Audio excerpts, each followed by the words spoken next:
Assalamualaikum warahmatullahi wabarakatuh. Innal hamdalillah wassalatu wassalamu ala Rasulillah wa ala alihi wa sahbihi wa man tabi'ahum bi ihsan ila yaumil qiyamah. Kepada seluruh hadirin, kepada seluruh para penuntut ilmu, para santri dan para santriwati, semoga Allah senantiasa memberikan kepada kita sikap istiqamah di dalam kita menuntut ilmu. Perjalanan kita untuk sampai kepada ilmu dan kebenaran merupakan perjalanan yang panjang.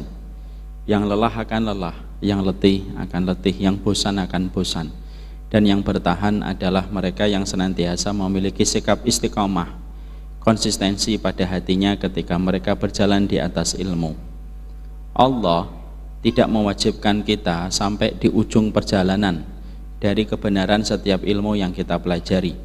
Tapi Allah mewajibkan kita untuk mati di atas ilmu yang kita imani dan kita yakini. Inilah yang menjadikan kita di dalam setiap waktu yang mustajab yang kita lewati, jangan pernah lupa untuk senantiasa memohon kepada Allah supaya kita diberikan sikap istiqomah dalam setiap ibadah kita, dalam setiap ketaatan kita, dan setiap ilmu yang kita kaji dan kita pelajari dari awal sampai akhir. Semoga Allah memberikan kepada kita sikap istiqomah.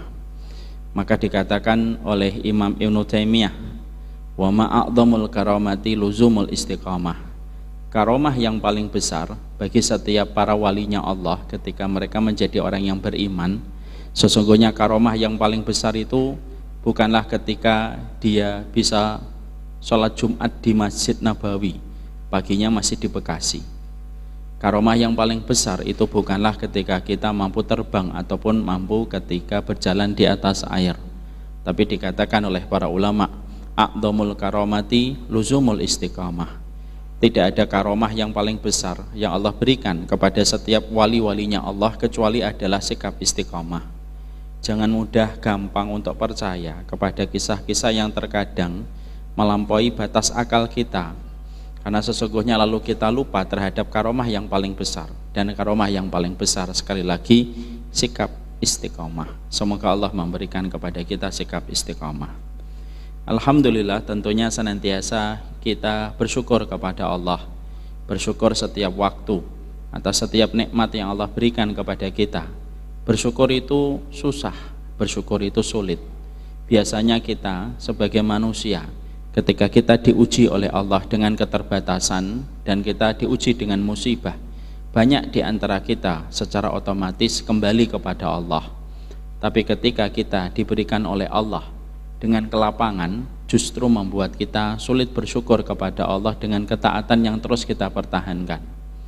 Orang kalau mendapati kamarnya hujan ketika bocor, biasanya dia banyak beristighfar gampang, karena kelapangan itu kayak gula yang terus diproduksi atau terus direspon sama tubuh kita. Gula itu kan melalaikan, semakin banyak gula semakin menyenangkan, tetapi justru semakin membuat keropos kesehatan kita.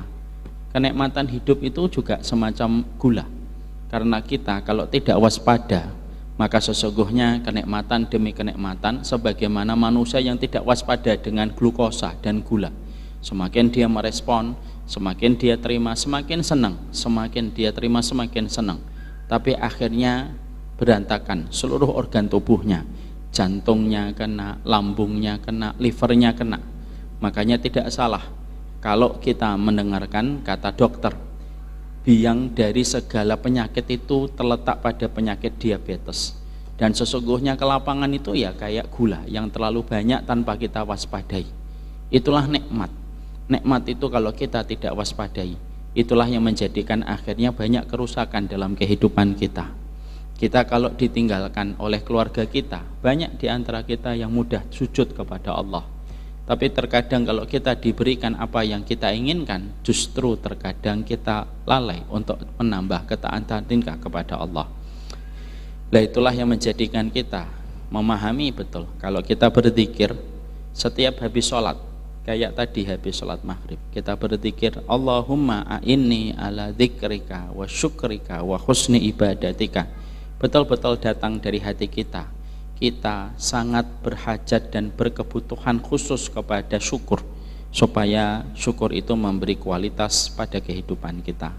Semoga kita termasuk di antara deretan hamba yang bersyukur. Karena kata Imam Ibnu Qayyim, Allah itu kalau ridho kepada hati manusia, dipilih hati manusia itu untuk gampang bersyukur kepadanya dalam setiap alasan yang hadir pada hidupnya. Karena orang yang beriman tidak pernah membuat syarat yang sulit di dalam dia bersyukur kepada Allah. Supaya kita paham, kita pun jangan menyulitkan diri kita untuk senantiasa bersyukur kepadanya sebelum kenikmatan itu diambil alih oleh Allah dan kita termenung serta tertampar ketika nikmat itu sudah tidak lagi berada di antara kita. Semoga kita menjadi hamba yang bersyukur. Kita akan melanjutkan pembahasan kita, yaitu pembahasan kitab membahas tentang doa Rabbana. Karena kita faham betul bahwasanya doa itu merupakan inti sari pada ibadah kita.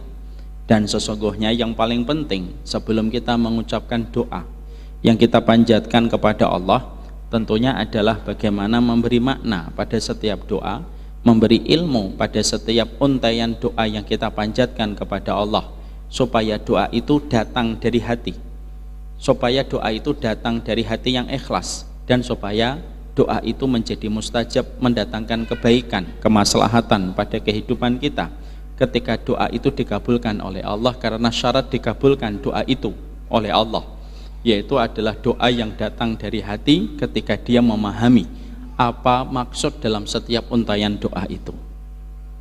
Banyak orang yang suka sekali mengatakan, saya sering berdoa tapi ternyata belum dikabulkan.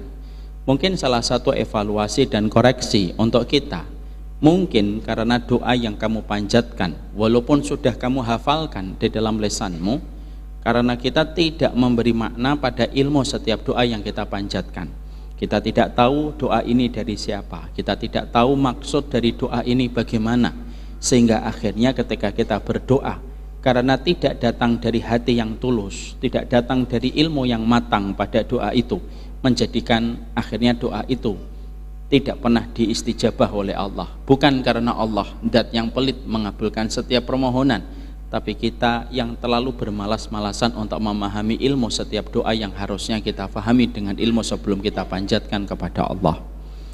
Itulah yang menjadikan kita membahas setiap doa, terutama doa-doa Rabbana yang ada di dalam Al-Quran, supaya kita paham setiap doa Rabbana dan supaya kita tahu maksud dalam setiap doa yang kita lantunkan ketika dimulai dengan kata Rabbana. Kita tentunya kemarin sudah berdoa dengan doanya Nabi Ibrahim ketika melepaskan Hajar dan melepaskan Ismail. Di dalam surat Ibrahim ayat yang ke-38, Rabbana innaka ta'lamu ma nukhfi wa ma nu'lin wa ma yakhfa 'alallah min syai'in fil ardi wala fis sama. Ini doa yang sudah kita pelajari, poin 1, poin 2, poin 3. Saya yakin insyaallah husnudon saya, Bapak dan Ibu semuanya sudah hafal tentang doa ini. Semoga husnudon saya tidak terkecewakan insyaallah. Kita akan membuka doa Rabbana yang ke-19. Bagi yang membawa buku silahkan dibuka pada halaman 194. Bagi yang tidak membawa buku kitab, silahkan membuka di dalam Al-Quran surat Ali Imran ayat 147.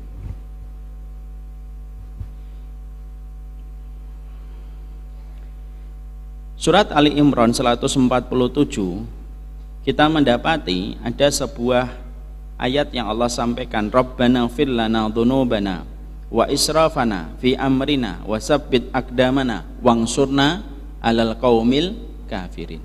Ini doa yang sangat terkenal.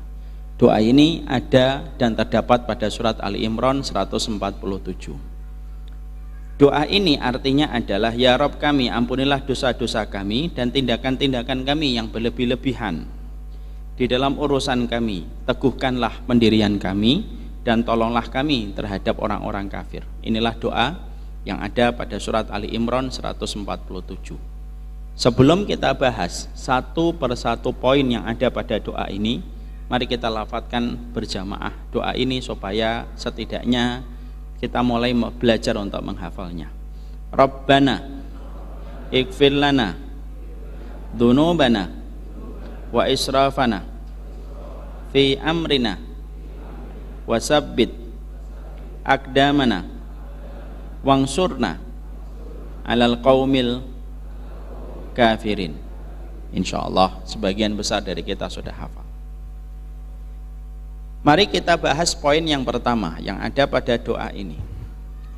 Kalau kita membedah di dalam tafsir pada surat Ali Imran 147, kita akan mengetahui betul bahwasanya doa ini merupakan doa yang diucapkan oleh Ribbiyun. Ribbiyun itu merupakan sebutan bagi para sahabat yang mereka itu bertakwa, dan ini merupakan doa yang diucapkan sebelum para sahabat menghadapi peperangan yang bernama perang Uhud. Jadi ketika terjadi peperangan Uhud, ketika sebelum berkecamuknya peperangan antara kaum Quraisy musyrikun yang datang dari arah kota Mekah, ketika mereka menuju ke kota Madinah untuk menghancurkan kota Madinah, sampai dihalang oleh Rasulullah di Bukit Uhud, karena Rasulullah menghadang mereka di Bukit Uhud dengan nilai strategis dan posisi yang strategis. Ketika para sahabat itu mereka berada di bukit-bukitnya Uhud, maka tidak ada ucapan yang diucapkan oleh para sahabat pada saat itu, kecuali ucapan mereka ketika akan menghadapi pertempuran itu adalah ucapan Rabbana ighfir lana dzunubana wa israfana fi amrina wasabbit aqdamana fansurna alal qaumil kafirin. Ini yang doa yang mereka lantunkan. Jadi doa ini yang dilantunkan oleh para sahabat Muhajirin dan Ansor sebelum mereka dibagi tugas oleh Nabi di dalam peperangan Uhud. Ada yang bertugas di bawah, ada yang bertugas di atas. Lalu ketika mereka semuanya bersiap-siap untuk menghadapi serangan dari bangsa Quraisy yang datang dari arah kota Mekah, maka ucapan di antara para sahabat yang betul-betul bertakwa di antara mereka, ucapannya adalah Rabbana ighfir lana dzunubana wa israfana fi amrina wasabbit aqdamana. Dan inilah yang diucapkan dan dilantunkan oleh mereka. Setelah kita faham siapa pemilik doa ini dan konteksnya ketika doa ini diucapkan oleh para Ribbiyun. Ribbiyun itu orang-orang bertakwa dari kalangan para sahabat dalam perang Uhud, kita akhirnya mendapati poin yang pertama. Poin yang pertama itu adalah kenapa ada orang dan sekelompok manusia ketika akan menghadapi peperangan, tetapi justru permintaan dan permohonan mereka itu justru bukan permohonan supaya mereka langsung dimenangkan oleh Allah, tapi justru permohonan mereka yang pertama itu adalah mereka memohon kepada Allah supaya diampuni dosanya. Kenapa mereka tidak mengatakan, ya Allah menangkanlah saya? Biasanya kalau petinju sudah berhadapan dengan petinju lain di atas ring, ucapannya kalau dia berdoa apa? Menangkanlah saya. Ucapannya mungkin Habib ketika menghadapi Nurmagomedov, ucapannya adalah menangkanlah saya. Ucapannya anak santri ketika duel dengan anak santri ketika pelajaran pencak silat, itu adalah menangkanlah saya. Tapi yang unik, yang menjadi sebuah tadabbur ilmu dan perenungan untuk kita, ternyata para sahabat ketika mereka di dalam peperangan Uhud, sebelum berkecamuknya peperangan Uhud itu terjadi, justru doa mereka yang mereka minta pertama kali dalam untaian kalimat-kalimat doa yang ada pada ayat ini, mereka tidak meminta yang pertama itu langsung menang, tapi yang mereka minta adalah ampuni dosa-dosa kami. Maka dijawab oleh para ulama bahwasanya ini merupakan sebuah ucapan dari orang-orang yang menjadi walinya Allah ketika mereka kenal dengan Allah, dan mereka tahu betul bahwasanya kebaikan hidup mereka ketika mereka akan menjalani peperangan dan pertempuran ketika akan melawan Quraisy musyrikun yang datang dari arah kota Mekah. Mereka tahu betul tidak ada yang mereka hajatkan, tidak ada yang mereka butuhkan kecuali adalah diampuni. Mereka meminta kepada Allah supaya diampuni dosa-dosa mereka, karena mereka tahu yang menyebabkan mereka kalah itu adalah dosa, yang menyebabkan mereka menang itu adalah ketaatan. Karena mereka tahu betul dosa itulah yang menjadi penyumbang terbesar kekalahan kaum muslimin, makanya permintaan pertama yang mereka minta kepada Allah itu tidak langsung mengatakan menangkanlah saya ya Allah. Ini tidak beradab. Kata Al-Alusi, ini contoh orang yang tidak paham tentang Allah. Jadi kalau kita akan memenangkan sesuatu, langsung kita mengatakan kepada Rabb yang kita minta, menangkan saya ya Allah, tanpa kita merasa bahwasanya kita sebelum meminta banyak dosa dan banyak maksiat yang kita lakukan. Kata salah satu ulama, Al-Alusi, ini su'ul adab, ini namanya akhlak yang buruk sama Allah. Karena para walinya Allah itu adalah orang yang tahu betul bagaimana adab kepada Allah. Ketika mereka menghadapi pertempuran yang demikian menakutkan yang akan terjadi sebentar lagi, mereka itu sadar yang menyebabkan mereka menang kalau mereka dosanya sedikit, yang menyebabkan mereka kalah itu ketika dosa mereka itu banyak. Akhirnya permintaan mereka itu yang pertama adalah, ya Allah, ampuni dosa kami. Itu yang kita dapatkan poin yang pertama. Makanya akhirnya Pak, di sini akhirnya kalau kita konversikan pada kehidupan sehari-hari, akhirnya kita menjumpai para ulama mengatakan sama, seluruh kehidupan kita dengan segala macam masalahnya, problematikanya, itu selalu berkaitan tentang dosa kita. Karena tidaklah terjadi apapun yang ada pada lembaran kehidupan kita itu kecuali ada kaitannya dengan dosa, dan pasti ada kaitannya dengan kemaksiatan manusia. Makanya tidak ada hajat yang paling penting bagi manusia kalau sudah berhadapan dengan Allah. Tidak ada hajat yang paling besar kecuali satu, yaitu bagaimana dia diampuni oleh Allah. Makanya artinya hajat kita kepada ampunan itu jauh lebih besar daripada hajat kita kepada apapun. Kenapa? Kita itu butuh diampuni.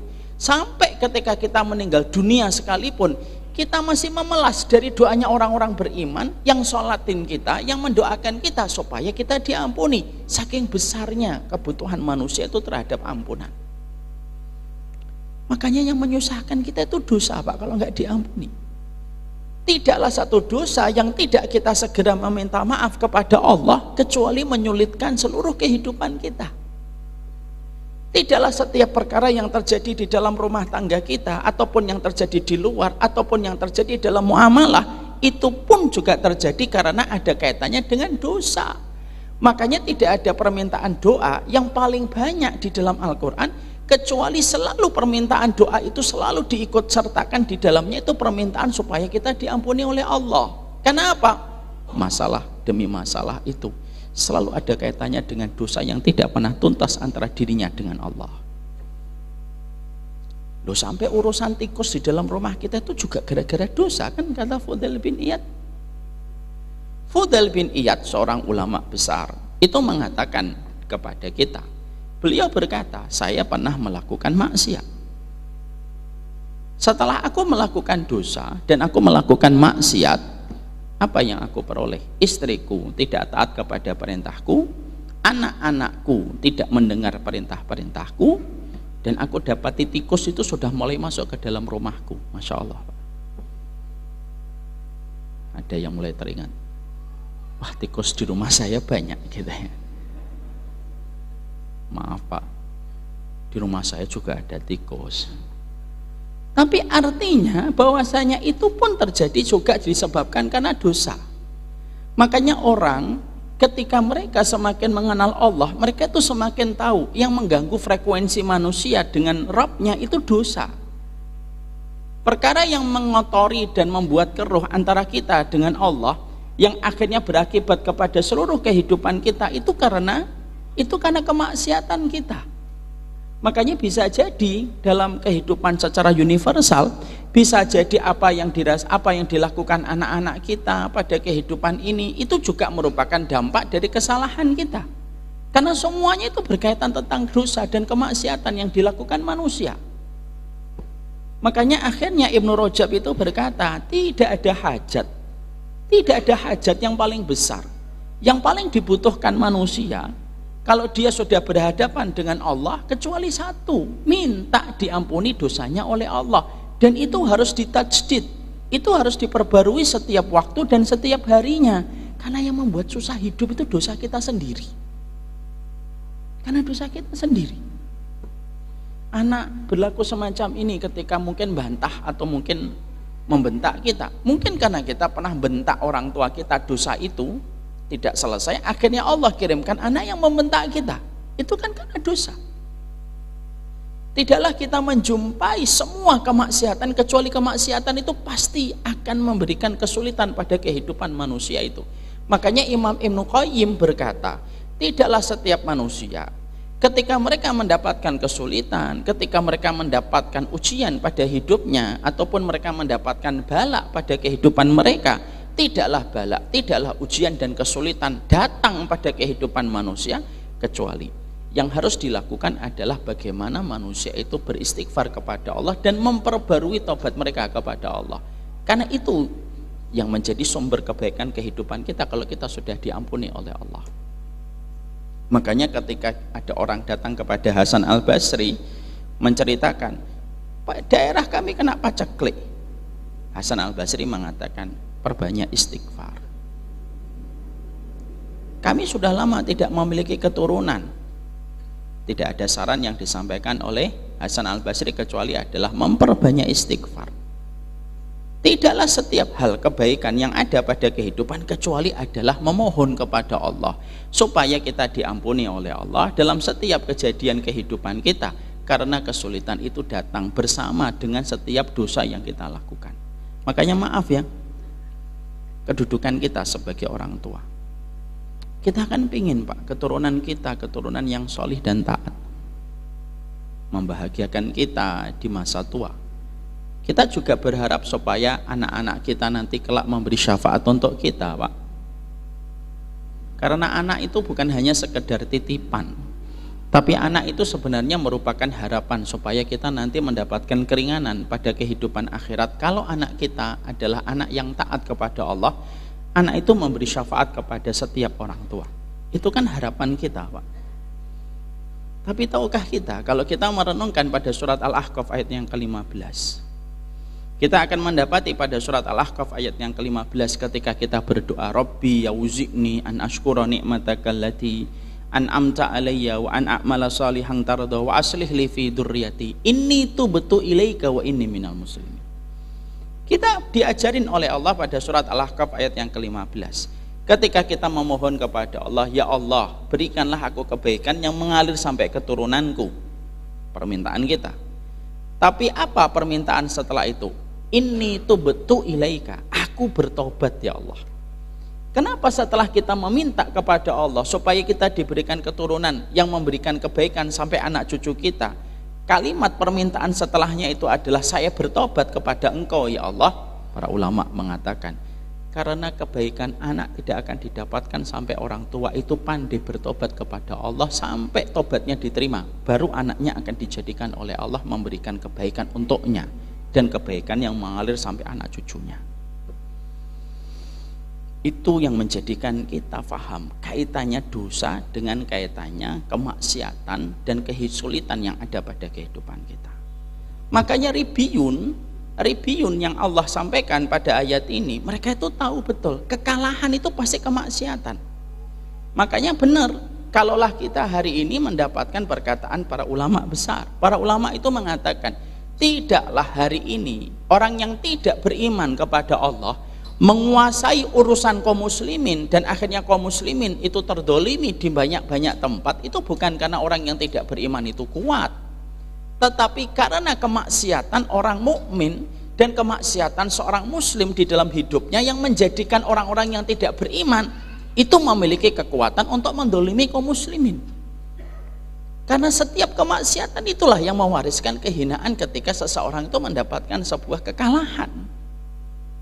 Makanya kunci kalau kita akhirnya pingin supaya kaum muslimin jaya kembali berkibar urusan kebaikan agama ini, intinya bukan kembali kepada ekonominya, bukan kembali kepada pendidikannya, bukan itu yang paling basic.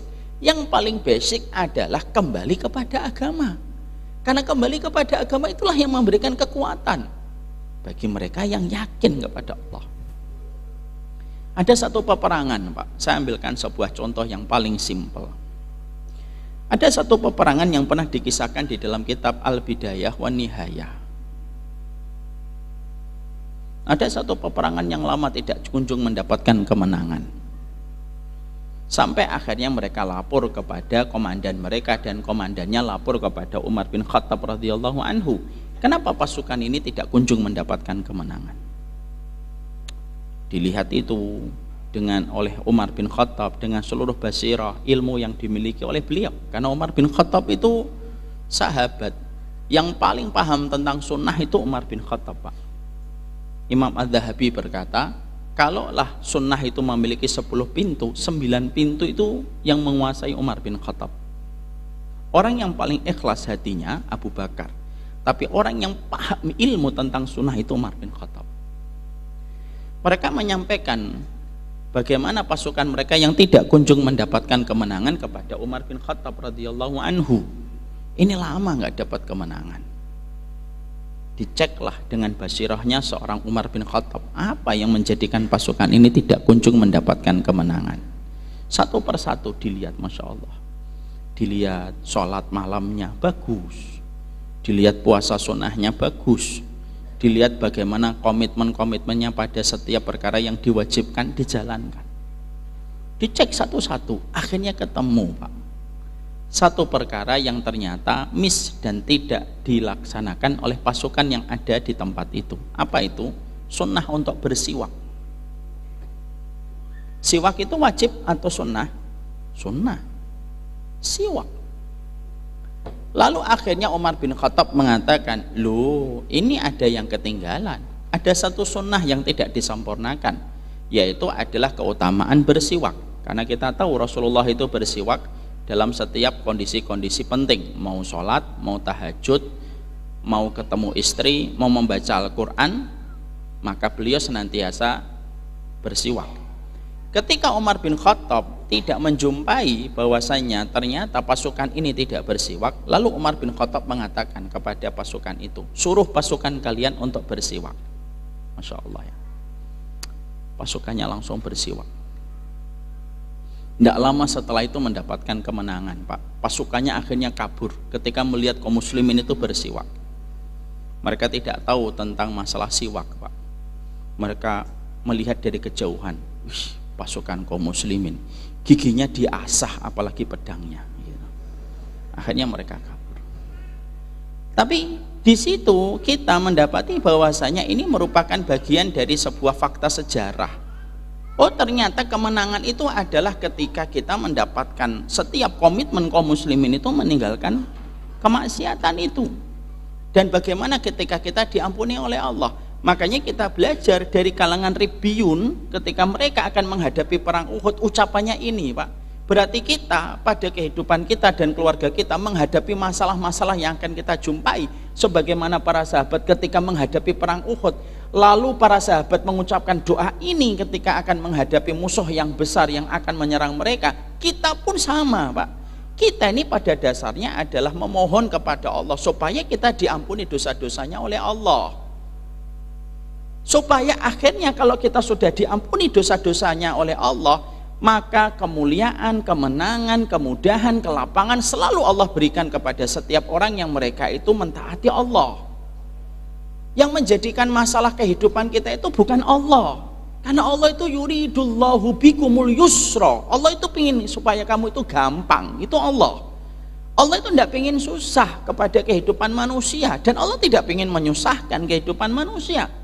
Ada nggak dalilnya dalam Quran dan hadis Allah menyulitkan manusia? Tidak ada dalilnya. Dalilnya itu selalu Allah ingin meringankan dan membuat mudah manusia. Tapi tidaklah kesulitan didapatkan manusia itu bukan karena Allah yang menyulitkan, tapi setiap kesulitan yang dihadapi manusia itu karena manusia sendiri yang mereka tidak mau untuk mentaati Allah. Lalu ketika dosa dan lalai, mereka sendiri yang tidak mau untuk melepaskan dosa itu di hadapan Allah. Padahal konsekuensi setiap dosa itu pasti membawa kesulitan, dan itu tidak perlu diragukan. Mana, Pak, aturan di antara aturan syariat yang kalau kita langgar itu akan baik-baik saja untuk kita? Enggak ada, Pak. Contoh, kita ambilkan contoh selain siwak, Pak. Kita kebiasaannya kalau malam sukanya begadang. Misal, padahal kita mendapati Nabi kita tercinta, baginda Nabi Shallallahu Alaihi Wasallam itu dikatakan yakrahul asya, yakrahul hadis ba'dal isya. Nabi itu tidak suka. Nabi itu tidak suka ngobrol habis isya. Itu Nabi. Makanya jangan ketemu Nabi kalau habis isya, Pak. Pasti nggak ditemuin Nabi, Pak. Nabi itu kalau habis isya fokus, habis sholat isya pulang ke rumah Itu kata Ibnu Abbas. Tidak pernah beliau nongkrong dulu minum kopi, tidak ada. Pertama belum ada kopi pada saat. Tapi Nabi itu tidak suka ngobrol habis isya. Nabi itu ketika habis ngobrol, kalau habis isya itu kalau turun ayat yang harus dijelaskan, ataupun besok ada peperangan yang harus diseriusin untuk diatur strateginya. Selain itu, kata Ibnu Abbas, tidak pernah Nabi itu ngobrol dan begadang habis isya. Karena Nabi membagi malamnya jadi 3. Habis isya istirahat, di pertengahan sholat, lalu setelah sholat malam beliau istirahat kembali sampai subuh. Jadi 2 kali tidur, 1 kali sholat. Kenapa habis sholat tidak langsung nunggu subuh, Ustaz? Nah, ini para ulama menjawab, salah satunya Syekh Adnan Torsah. Nabi ngajarin kita supaya manusia tetap memberikan hak kepada tubuhnya, itu yang pertama. Yang kedua, supaya orang itu berprasangka bahwasanya kita baru bangun ketika adzan dan tidak tahu kalau kita tadi malam sholat tahajud. Saking bagaimana sunnah itu menjaga pandangan orang supaya orang itu terjaga dari niat riya. Makanya maaf ya Pak, kalau Bapak dan Ibu menjaga malam itu habis isya tidur. Lalu nanti jam 1:30, jam 3 sholat. Setelah itu tidur lagi 15 menit, setengah jam, tidak apa-apa. Bangun. Orang nanti mikirnya, oh baru bangun, padahal tadi malam kita sudah sholat tahajud. Itu Rasulullah kalau membagi malamnya. Kalau habis isya, Nabi ngobrol dulu dengan istrinya. Kita Pak, misalkan menyelisihi Nabi dalam masalah ini saja, misal akhirnya kita begadang, apa kerumitan yang kita akan dapatkan dalam hidup kita? Kesehatan kita menurun Pak. Sampai akhirnya para dokter berkata apa? Resiko orang yang sering begadang terkena penyakit serius itu lebih besar daripada mereka yang disiplin ketika habis isya tidur. Kita bisa bayangkan kan, saya ambilkan contoh, ini padahal baru sunnah, belum kewajiban. Belum kewajiban ini. Kalaulah hanya perkara sunnah saja, ternyata kita selisihi saja, kita yang rumit, kita yang kerepotan, dan kita yang akhirnya menghadapi berbagai macam kesulitan. Apakah manusia itu memang ditakdirkan oleh Allah dapat ini dan dapat itu? Sebenarnya enggak, tapi manusia sendiri yang akhirnya melakukan perbuatan itu menyelisihi dari pattern pola yang diatur oleh Allah dan Rasulnya. Dia sendiri yang merumitkan hidupnya. Dan apa yang terjadi pada dirinya? Yang terjadi pada dirinya itu adalah dia mendapatkan berbagai macam masalah. Penyakit serius itu lebih rentan terkena kepada mereka yang suka begadang daripada yang mereka suka disiplin ketika habis isya tidur, daripada yang mereka begadang. Ini baru yang makruh loh Pak, ini belum yang haram, apalagi yang haram. Makanya akhirnya kita mendapati dalam perang Uhud ada teguran dari Allah, hanya karena pasukan rumat, pasukan memanah. Ketika pasukan memanah itu diberitahu oleh Nabi, jangan turun sampai aku memberitahu kepada kalian saatnya itu turun. Kesalahan pasukan rumat yang ada di atas bukit itu tidak menyelisihi Nabi 100%. Tapi kesalahan pasukan rumat yang ada di bukit pada saat itu adalah mereka tidak sabar menunggu ketetapan finish yang ditetapkan oleh Nabi. Ketika melihat pasukan-pasukan Quraisy sudah pergi berarak menuju ke kota Mekah, ghanimah ditinggalkan, para sahabat yang ada di bawah sudah mulai mengambil ghanimah. Mereka berpikir, oh mungkin Rasulullah lupa menyampaikan supaya kami turun. Lalu mereka mengambil kesimpulan, oh Nabi mungkin lupa. Akhirnya mereka turun, dan ketika turunnya mereka dilihat oleh Khalid bin Walid. Ingat loh, pasukan rumat itu tidak menyelisih Nabi dari awal, jadi mereka tidak bisa dikatakan bermaksiat. Kalau bermaksiat itu sebelum peperangan mereka sudah pergi, itu bermaksiat. Tapi mereka mengikuti peperangan, mengalami ketegangan, mengalami puncak ketakutan ketika peperangan itu dan menyelesaikan sampai detik-detik terakhir. Tapi hanya berbeda sedikit waktu, yang mungkin waktunya itu cuma 15 sampai 20 menit sampai setengah jam, tapi bisa merubah arah peperangan kembali yang kedua. Itu bisa menjadikan kita paham, oh yang menjadikan rumit hidup kita ketika kita belajar para orang-orang solih ketika berdoa dengan doa ini, orang-orang solih itu ngajarin kita, yang membuat rumit itu dosa kita kalau kita tidak pandai untuk meminta maaf sama Allah. Ada contoh yang pernah saya sampaikan, sering saya sampaikan, dan ini sempat viral lagi itu, tentang masalah ipar itu maut. Kan kita paham, sudah saya sampaikan, alhambu mautun, ipar itu maut. Ada orang yang meremehkan, alah tidak mungkin, lebay, berlebih-lebihan itu. Apa yang terjadi? Salah satu kisah yang cukup viral hari ini adalah tentang masalah ipar yang akhirnya menjadi sebab perselingkuhan dan akhirnya mengambil suaminya yang sah. Dan kerumitan demi kerumitan yang didapatkan itu apa? Ya karena kita sendiri yang sengaja sudah tahu pokok hukumannya, syariatnya bagaimana, kita menyelisihi. Dan yang terjadi itu adalah berbagai kerumitan di dalam kehidupan kita. Kerumitan itu tidak karena Allah yang merumitkan. Demi Allah, Allah itu tidak ingin merumitkan kita, Pak. Kalau Allah ingin merumitkan kita, Allah itu simple. Allah tidak usah menciptakan kita, itu sudah simple itu. Ngapain Allah menghidupkan kita, menghamparkan bumi, menegakkan langit tanpa tiang? Kalau ujungnya hanya menyulitkan manusia, tidak ada yang menyulitkan manusianya sendiri. Makanya akhirnya Ribiyun ketika mereka berdoa dengan doa ini ngajarin kita pokok dari semua kebaikan hidup itu apa? Kalau kita diampuni oleh Allah. Makanya menyadari kesalahan dan akhirnya bertobat kepada Allah itu merupakan awal dari semua kebaikan dalam kehidupan. Bahkan kemenangan itu pun akan didapatkan ketika kita mendapati kaum muslimin itu menjadi orang yang pandai bertobat kepada Allah. Orang yang beruntung bukan orang yang mereka mendapatkan profit yang besar. Orang yang beruntung itu simple, Pak. Orang yang mereka berpulang hatinya kepada Allah sebelum berpulang fisiknya. Ketika mereka bertobat.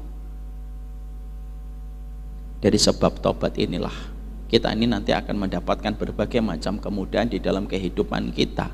Walaupun terkadang kita harus melewati ujian seleksi pertama kali oleh Allah untuk menguji bagaimana besarnya tobat kita kepada Allah. Makanya maaf ya kalau berbicara masalah orang tua, anak juga sama, Pak. Sebelum anak durhaka sama kita, mungkin kita yang durhaka sama anak sebelum anak durhaka sama kita, kan? Dosa kita, kan? Pernah mendengar kisah yang sering disampaikan bagaimana kita menjumpai ada Umar bin Khattab dihadapkan kepada ada seseorang yang menyeret, ada seorang anak menyeret anak ada orang tua menyeret anaknya dan mengatakan kepada Umar bin Khattab, ini durhaka kepada saya. Diberitahu panjang lebar penjabaran dan petuah dari Umar bin Khattab bagaimana dosa yang begitu besar kepada anak yang durhaka kepada orang tua.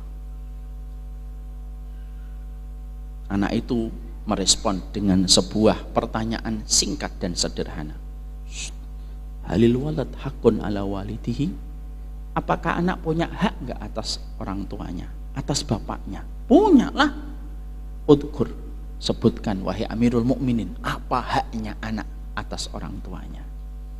Umar bin Khattab menyebutkan 3. Yang pertama, memberikan seorang ibu yang mukminah. Kedua, memberikan nama yang berisi di dalamnya doa. Yang ketiga, mengajarkan kepadanya apa yang ada dan termaktub di dalam Al-Quran. Coba perhatikan responnya anak ini. Lalu anak ini berkata, bapak saya ini tidak ngasih apa-apa sama saya. Ibu saya majusi. Ibu saya majusi, menyembah sama api. Nama saya tidak ada doanya. Nama saya Ju'lan. Ju'lan itu nggak ada artinya. Yang ketiga, walam yu'allimni harfam min kitabillah. Bapak saya ini tidak pernah ngajarin saya walaupun satu huruf yang ada di dalam Al-Quran. Apa perkataan dari Umar bin Khattab kepada anak itu, kepada orang tuanya? Kamu telah durhaka kepada anakmu sebelum anak durhaka kepada dirimu. Kerumitan, kesulitan, Pak, yang dihadapin orang tua itu ya disebabkan dosa dia sendiri. Makanya akhirnya kata Imam Ibnu Rajab Al-Hambali mengatakan, sumber keberkahan dan kelapangan hidup kita bukan ketika manusia tidak pernah berbuat dosa, tapi setiap kelapangan dalam kehidupan itu ketika kita menjadi hamba yang bertobat kepada Allah dan kembali sama Allah. Makanya ketika kita mengucapkan Rabbana fir lana dzunubana, betul-betul kita mengerti bahwasanya kita adalah pendosa. Dan itu poin yang pertama yang kita pahami dari doa Rabbana fir lana dzunubana wa israfana fi amrina. Yang kedua, saksikanlah setelah kita melaksanakan sholat isya. Barakallahu fikum. Nanti kita lanjutkan habis kita melaksanakan sholat isya. Wassallallahu ala nabiyina Muhammad walhamdulillahirabbil alamin.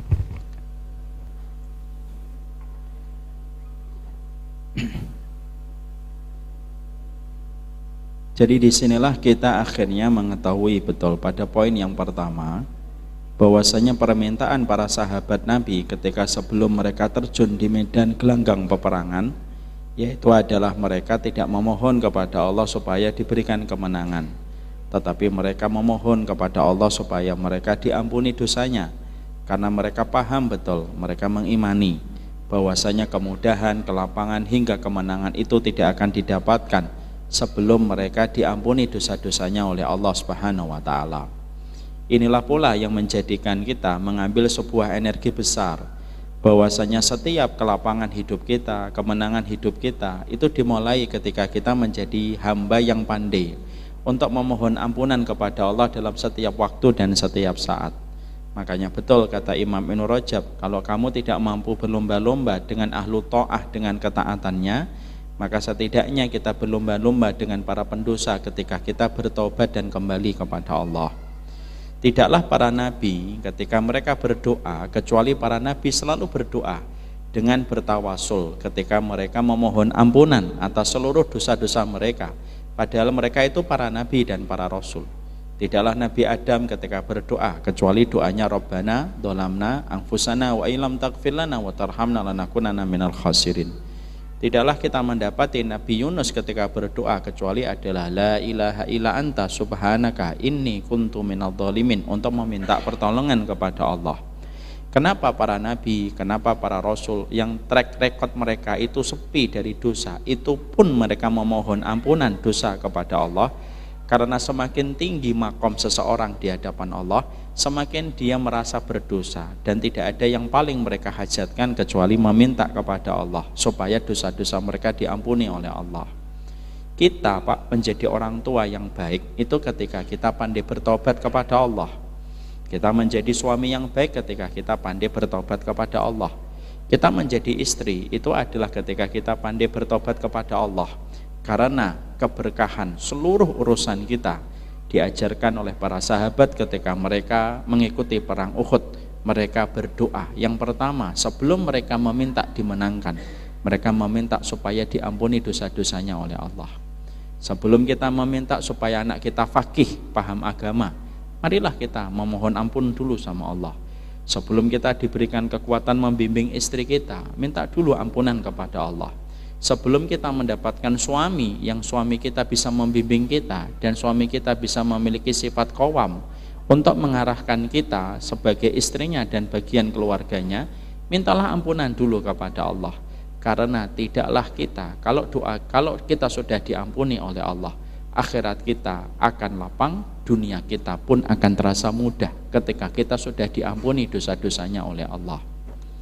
Bukankah Nabi Yunus dimudahkan urusannya ketika dzikirnya yang beliau sebutkan di dalam perut ikan paus itulah yang menjadikan Allah memberikan solusi jalan keluar untuk Nabi Yunus keluar dari perutnya ikan Yunus dari perutnya ikan paus ketika Nabi Yunus berzikir la ilaha illa anta subhanaka inni kuntu minadh dhalimin. Karena semua itu dimulai kehidupan basicnya manusia dari bangun tidur dan sampai dia tidur. Bangun tidur, mintalah ampunan sama Allah di dalam lantunan dzikir pagi. Sebelum tidur, jangan memejamkan mata. Sebelum kita memohon ampunan atas dosa yang kita lakukan kepada Allah pada hari itu, supaya kita ketika meninggal dunia pada urusan tidur kita, Allah mewafatkan kita husnul khatimah ketika kita mendapatkan ampunan darinya. Berbuat baiklah. Dan kita ketika memohon ampunan dari Allah, kita harus paham, kadang-kadang ampunan itu datang dari perbuatan baik kita kepada orang, Pak. Makanya kalau orang, ciri khasnya, kalau dia menjadi orang yang jujur dan tulus ketika dia memohon ampunan kepada Allah, salah satu karakteristik orang apabila dia ikhlas memohon ampunan kepada Allah, dia akan gampang berbuat baik kepada orang lain. Karena ketika kita berbuat baik kepada orang, maka sesungguhnya salah satu turunnya rahmat dan turunnya maghfirah itu adalah ketika kita melakukan kebaikan kepada orang bukan hanya maghfirah, rahmat pun kita akan dapatkan. Apa bedanya maghfirah dengan rahmat, Ustaz? Maghfirah itu merupakan ampunan yang menjadikan dosa kita dihapuskan oleh Allah. Itu dosa, itu maghfirah. Rahmat itu merupakan sebuah hal. Ketika dosa kita diampuni oleh Allah, tidak menurunkan hukuman untuk kita di masa mendatang, itu namanya rahmat. Kadang-kadang ada orang yang diampuni oleh Allah tapi masih mendapatkan hukuman dari dosa itu untuk membersihkan dirinya. Tapi kalau orang itu sudah mendapatkan rahmat, maka dia diampuni oleh Allah, lalu kesulitannya pun dihilangkan oleh Allah kalau dia mendapatkan rahmat. Karena yang kita khawatirkan dari dosa, kata para ulama tazkiyatun nafas, para ulama hati mengatakan, yang dikhawatirkan dari dosa itu 3. 1, catatan dosanya menjadikan tambah berat catatan keburukan kita dan hitam hati kita. 2, mendatangkan hukuman untuk kita, kalau enggak besok lusa, kalau enggak lusa pekan depan, kalau enggak pekan depan tahun depan, tapi pasti dosa itu diiringi dengan sebuah ancaman yang Allah berikan untuk kita. Yang 3, dosa itu menghinakan manusia kelak ketika dia berdiri dalam pengadilan Allah. Karena manusia itu nanti, karena ada manusia yang dikatakan oleh baginda Nabi, ada manusia itu yang nanti ketika berdiri dalam pengadilan Allah dibeberkan semua dosanya. Dia tidak mendapatkan maghfirah, dia tidak mendapatkan rahmat. Ketika berdiri dalam pengadilan Allah, semua dosanya dibeberkan sama Allah sampai dia tertunduk merasa hina. Sampai orang itu berkata kepada Allah, ya Allah, lebih baik saya dijebloskan langsung ke neraka daripada menanggung malu sedemikian beratnya ketika dosa itu harus diperlihatkan satu persatu. Itulah pentingnya rahmat, Pak. Makanya kenapa permintaan ampunan selalu sebagian disertai dengan permintaan untuk mendapatkan rahmat. Karena dengan rahmat menghilangkan hukuman di masa mendatang. Dengan rahmat menjadikan dosa kita ditutupi aibnya oleh Allah dalam pengadilan Allah kelak. Dan kita berbuat baik, karena perbuatan baik kita di dalam kita memohon ampunan, perbuatan baik itulah yang akan menjadikan kita mudah menggapai maghfirah dan gampang mendapatkan rahmat. Saya ambilkan sebuah kisah nyata, Pak. Ini masih poin 1. Abdullah bin Mas'ud pernah bercerita tentang sebuah kisah nyata yang dituturkan dan disampaikan oleh baginda Nabi. Ada seseorang, Pak, yang melakukan ibadah dari kalangan Bani Israel. Ibadahnya 60 tahun. Sekali lagi, Pak, ibadahnya 60 tahun. Dia terus beribadah kepada Allah 60 tahun. Di sebuah sinagog yang dia miliki, itu tempatnya orang-orang Yahudi ketika beribadah sebelum turunnya Islam. Dia beribadah di tempat itu, di salah satu tempat di pekarangan rumahnya. 60 tahun, Pak, beribadah. Masya Allah ya. Setelah begitu khusyuk beribadah 60 tahun, tiba-tiba ada ujian. Ada perempuan yang lewat di tempat-tempat dia beribadah. Perempuan lewat, Pak, di tempat beribadah. Kita harus paham ya, Pak, fitnah itu bisa datang kapan saja tanpa terduga. Datang tak mengucap salam, pergi tanpa ada pesan. Itu namanya fitnah, Pak. Saya teringat ya, semoga kita terhindar dan Allah memberikan rahmat kepada orang yang ada pada cerita saya. Ada seseorang yang bercerita, rumah tangganya 20 tahun berantakan gara-gara suaminya qadarullah terpikat sama perempuan yang dia lihat ketika sedang main pingpong, Pak. Jangan salahkan pingpongnya loh ya. Dan ibu-ibu jangan main pingpong, enggak gitu. Artinya adalah fitnah itu bisa datang kapan saja tanpa terduga. Ada orang duduk minum teh, kena fitnah, Pak, matanya, akhirnya berakibat panjang sepanjang hidupnya. Itu fitnah. Kita kembali kepada kisahnya Abdullah bin Mas'ud. Ini supaya setiap laki-laki dan perempuan itu sadar betul, fitnah itu bisa datang kapan saja. Ya, ibu-ibu, berapa banyak perempuan selingkuh hanya gara-gara SMS salah masuk, itu jadi fitnah. Maka kembali kepada kisahnya Abdullah bin Mas'ud, maka ada orang yang beribadah 60 tahun dia beribadah. Setelah dia beribadah 60 tahun, beribadah 60 tahun, lewat itu satu perempuan. Perempuan itu memikat hatinya. Langsung dia terjebak pada fitnah.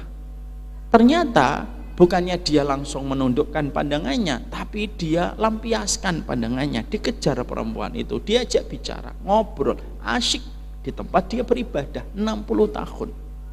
Apa yang terjadi? Akhirnya dia berzina dengan perempuan itu di rumahnya selama 6 hari berturut-turut. Selama 6 hari berturut-turut. Sepekan, Pak. Ibadahnya 60 tahun, zinanya 6 hari berturut-turut. Masya Allah. Setelah itu ketika 6 hari berturut-turut, ternyata sisa-sisa ketaatan itu masih ada di fitrah hatinya. Dia bangun pada hari yang ke-6 habis berzina, dia menyesal, ya Allah, saya ini telah beribadah kepada Rabbku 60 tahun hanya karena perempuan saya berzina, dan itu 6 hari berturut-turut.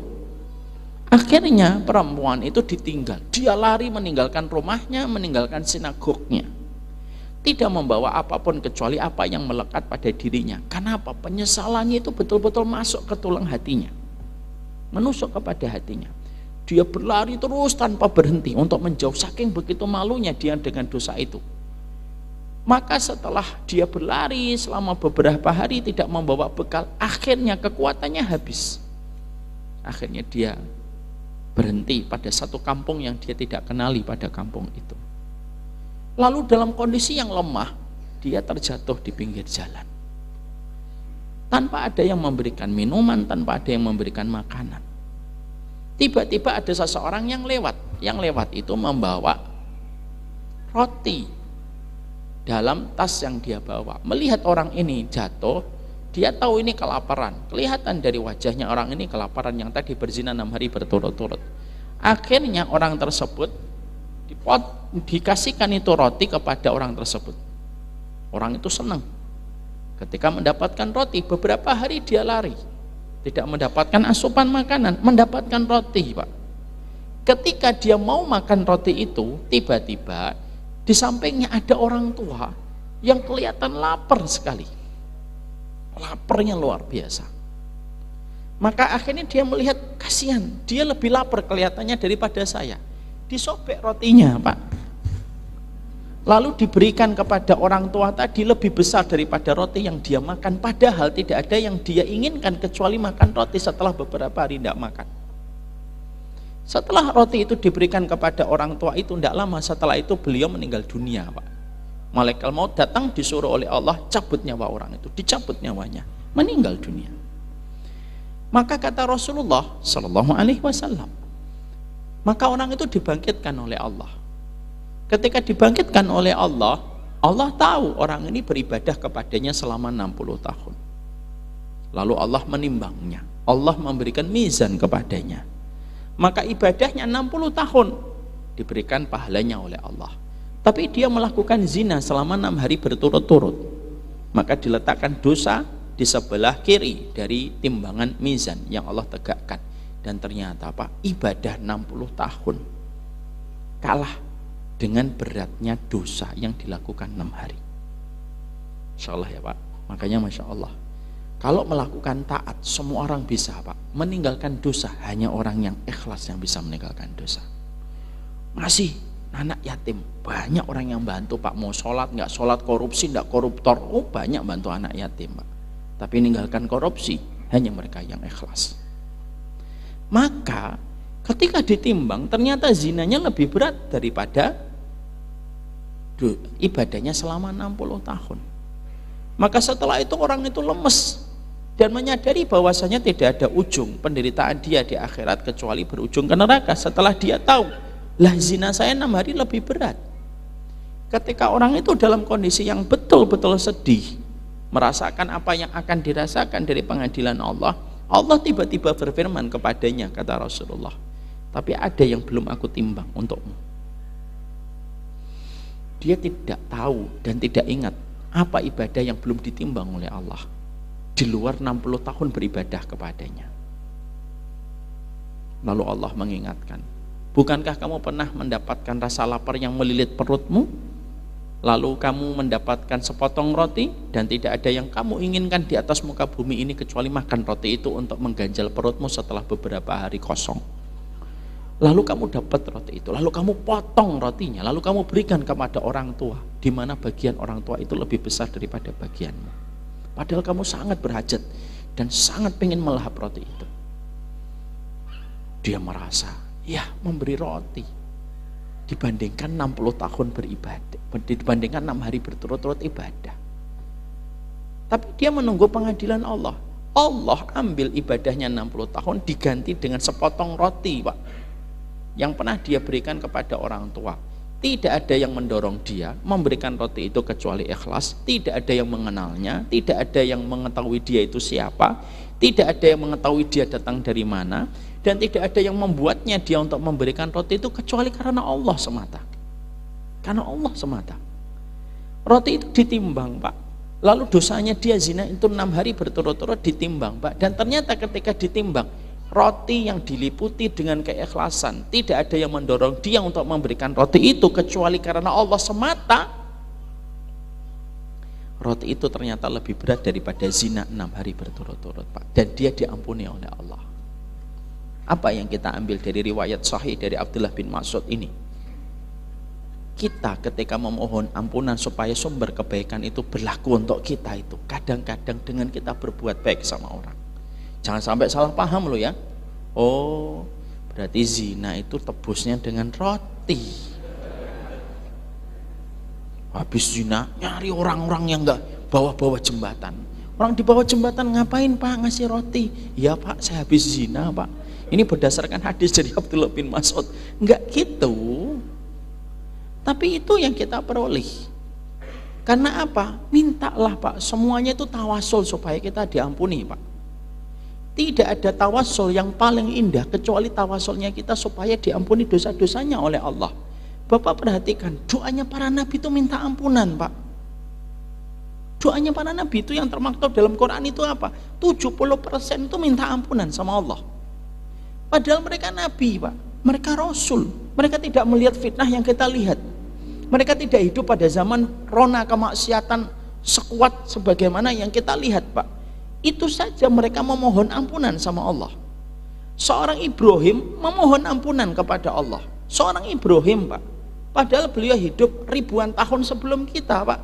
WhatsApp belum ada, Instagram dan Facebook yang menjadikan kita suka bertengkar-tengkar belum ada, Pak. Itu pun memohon ampunan kepada Allah. Kenapa para nabi itu basicnya kalau sudah berinteraksi sama Allah mohon ampunan? Karena para nabi itu tahu tidak ada yang paling dibutuhkan manusia kecuali satu, diampuni dosanya oleh Allah, Pak. Makanya kenapa kita kalau meninggal dunia sampai sholat jenazah masih kita harapkan dari orang 40 orang yang sholih. Karena 40 orang yang sholih itu memintakan ampunan sama Allah. Hajat kita sama ampunan itu lebih besar daripada hajat kita kepada nafas. Hajat kita kepada ampunan itu lebih besar daripada hajat kita kepada air, makanan, rumah, pakaian, sandang, papan, dan semuanya. Itu hajat kita, Pak, yang paling besar, Pak. Makanya akhirnya kita belajar, lu para sahabat saja akan menghadapi suasana yang mencekam, menakutkan, dengan satu risiko nyawa yang mereka jumpai, cacat tangan, cacat kaki, terluka, terbuai usus mereka. Lu yang mereka minta justru apa? Ampuni dosa dulu. Coba, Pak. Kalau kita mau perang, misalkan kita dalam perang Uhud, mungkin kita akan berkata, ya Allah menangkan saya, ya Allah. Ya Allah supaya saya tidak lecet, ya Allah. Ya Allah supaya tidak terpotong tangan saya, tidak terpotong kaki saya, ya Allah. Ya Allah, saya ini orang beriman, ya Allah. Masuk kalah, ya Allah. Kan mungkin gitu. Tapi ternyata para sahabat itu memberikan contoh yang luar biasa, Pak. Jadi kita menangkap cermin kebeningan hati mereka sampai urusan yang menakutkan ketika sedang mereka rasakan. Yang mereka minta kepada Allah itu ampunan. Minta ampun sama Allah, Pak.